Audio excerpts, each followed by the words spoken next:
Bonjour à toutes et à tous. Je suis très heureux de pouvoir m'exprimer aujourd'hui au nom d'Afnor Normalisation à l'occasion de cette rencontre consacrée aux technologies graphiques et à la normalisation. Étant absent aujourd'hui, j'ai tout de même souhaité vous dire quelques mots en introduction. Tout d'abord, c'est toujours un honneur pour Afnor d'accueillir des experts du monde entier dans le cadre d'actions soutenant un programme de travail d'un comité technique. Cela démontre la dynamique et l'implication forte des acteurs français dans ce domaine. Vous êtes les représentants des acteurs investis depuis de nombreuses années dans la normalisation. Et à ce titre, œuvrez à la défense de la vision française du domaine. C'est une mission difficile, vous obligeant à composer avec les positions des autres forces en présence, et qui nécessite la plus grande humilité, car on ne gagne pas à chaque fois. Vous l'avez tous compris, la normalisation est un outil exigeant et puissant en termes d'influence technique. C'est ainsi un véritable outil d'intelligence économique.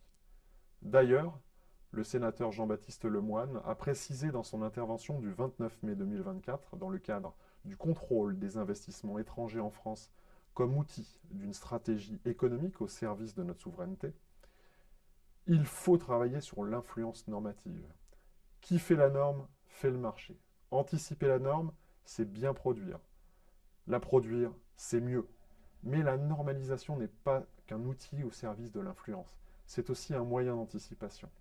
Aussi, elle permet d'accompagner les transformations technologiques, d'intégrer progressivement les innovations et de structurer les évolutions des filières. Autrement dit, elle permet de préparer les transformations.